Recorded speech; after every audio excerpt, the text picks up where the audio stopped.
Scott from Denver Comic-Con TV. Today I am joined by Wannabe Press founder Russell Nohelty. Russell, thank you for joining us today. Thank you for being here. Hey, you know, it's a pleasure to actually be sitting next to an independent publisher, and I just want to get to know a little bit more about how the business started for you.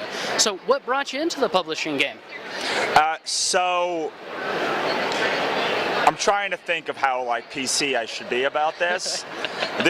The very short story is that I was unhappy with how my publishers were handling my material, and I figured I could do at least as well as them.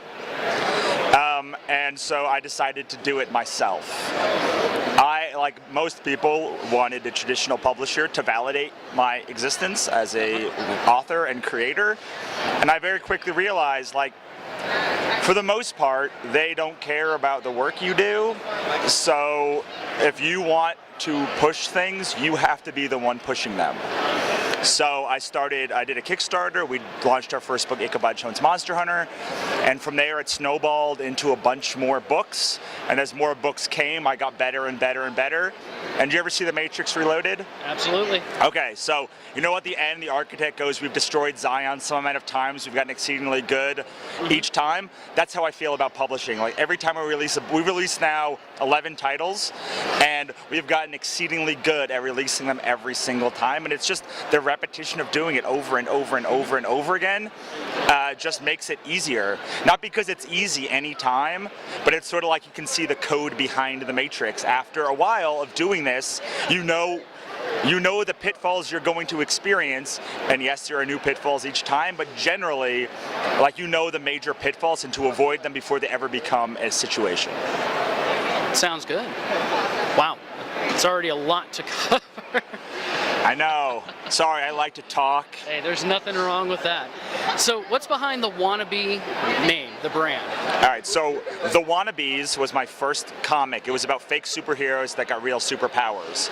And so when we started a company, I was searching for a name, and since I was sort of an outsider, looking in, I decided Wannabe's a pretty good snarky name. I'm kind of known for snarkiness, so I decided to go back to my logo person who did my original Wannabe's logo and just say, can you just make this Wannabe, and we're going to do Wannabe Press.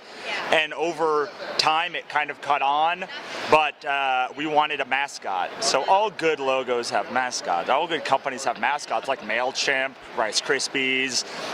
They all have cute pet cool logos, so we wanted one to represent us. And in talking with our ideal client, all of our fans, we kind of knew they were snarky, rebellious, practical, artistic, and so we kind of were like, what kind of animal, or insect in this case, kind of resembled or and they've encapsulated all of that, and that's where we picked our mascot Melissa, the Wannabe.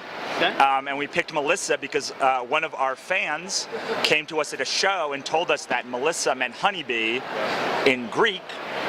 So we were like, well, that's clearly the name of it. We're clearly going to use Melissa. She didn't have a name before. Then we released her in February, and maybe this was September before it all clicked together. And that's kind of how our whole company has gone. The USB drives, the books, all of it kind of just clicked over time. And when people want to start their own publishing company or their own thing, I'm like, just start it. It's going to be awful the first time, the second time, the third time. You're going to make so many mistakes. If you're going to really want to publish other people's stuff, then focus on your own work. Make the mistakes with that until you get really good at publishing your own work and selling your own work, and then expand out. But if you do it again and again and again, you have no choice but to get better at it. It's true. So how has social media and the Kickstarter campaigns, how has that changed the industry that you've seen? Well, Kickstarter campaigns have changed everything because you can now go directly to a consumer and ask them if they want something. Look, so Ichabod Jones Monster Hunter. It's about a psychopath that escapes a mental asylum and becomes a monster hunter, but you never know if he's killing monsters, humans, or it's on his head the whole time. It's psychological horror in the vein of thousands of psychological things that have happened that have come before it. It is the continuation of a long tradition, and yet every time we went to a publisher, they said there's no market for this. I said that's impossible. It's literally impossible because this is the book that I want to make, that I want to read, and I am not unique. I am not a special snowflake. I know other people are going to want to read this book, and they will go, yeah, not for us. So I said, well, here's the deal. I'm going to go straight to the consumer. I'm going to go to Kickstarter and see if I'm right or you're right. It's real easy. If you're right, I'll shut up about it. If I'm right, then I'm just going to keep doing it myself. And so it allowed me to go validate the idea, print out 1,000 copies, sell them out, sell out, and validate that like they are wrong. Like, and I can go now to anybody and say, you're objectively wrong. Like, yes, I could have sold this book. I'm a very good salesperson, but you can't sell a book nobody wants.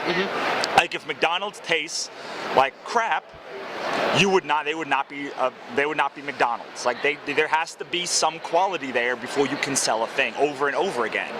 And so Kickstarter allows you to validate your idea and go straight to somebody and say, do you want this? And comics especially are notoriously incredibly expensive, and we spend $10,000 to $15,000 on art per book.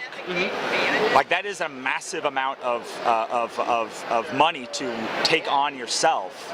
And now Kickstarter allows you to offload some of that to the fans who are going to be buying your books and say, yes, I will help you make this, which changes the entire game. No longer are you reliant on publishers to foot that $10,000 bill. You can go and say, will you give me money in exchange for a book, which is how commerce works. Kickstarter is just commerce on a very small level. So when you're going through and you're starting your ideas for your next book and your compilations, stories, how difficult is it to pair up a good author with a good artist? So that is the impossible question to answer. Most authors have problems with artists because they don't have a relationship with them before the story starts, or they settle for an artist, or they go to an artist and they go to the first artist that says yes. And I'm not saying the artists are, there's a lot of artists who are amazing. I mean, look at all the artists here. There's hundreds that are amazing. That does not mean that they will be amazing on your book. It does not mean they even want to make a book. A lot of artists, just because of the nature of the business, are going to accept a job if it pays. But what you really want to find is an artist who really wants to work for the book. They really want that book out there, because over the course of the year or 2 years you're going to work on that book together, they are going to grow as an artist, they are going to get more clients, and they are going to demand more work, more money just on a per page rate. Like between page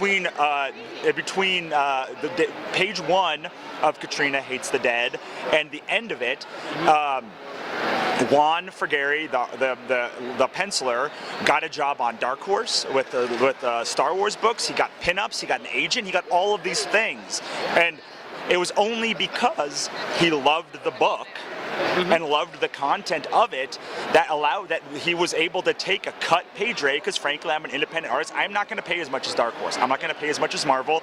And if they have that opportunity, the only thing that's going to stop them from putting your book lower in the priority is if they love the book, and if they like working with you. So you really have to make sure that A, you're treating them incredibly well, better than they'll be treated by anybody else, and that they love the content.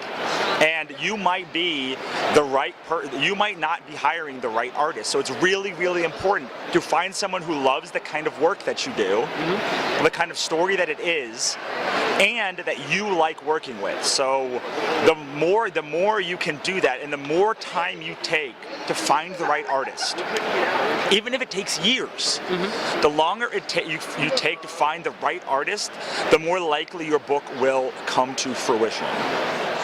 So what are the next projects coming out for Wannabe Press? So our big project is our anthology, Monsters and Other Scary-ish. But it's a 224-page anthology about monsters, from cute to scary and everything in between. We had 30 different creative teams, including Zach Connolly and Katrina Kuntzman, who are here, and 28 other artistic teams. That is going to be coming out hopefully in October. We approved the proof, and now we're just waiting for everything to be printed and shipped. Then I have the finality of my Monster Hunter graphic novel series called Pixie Dust, which is about a pixie monster hunter that's betrayed, murdered, sells his soul to the Queen of the Underworld. He comes back to seek revenge on the people that killed her. So that's going to be the third in a trilogy. It's going to introduce some new god, one new god into my universe. The Ish-verse, which is like the Katrina Hates Dead, Ish, and all the other books are part of the same universe. And that's introducing another like area of the universe, another timetable. And then, you know, I'm more a novelist now than a graphic novelist, so I have a lot of novels coming out in the future as well.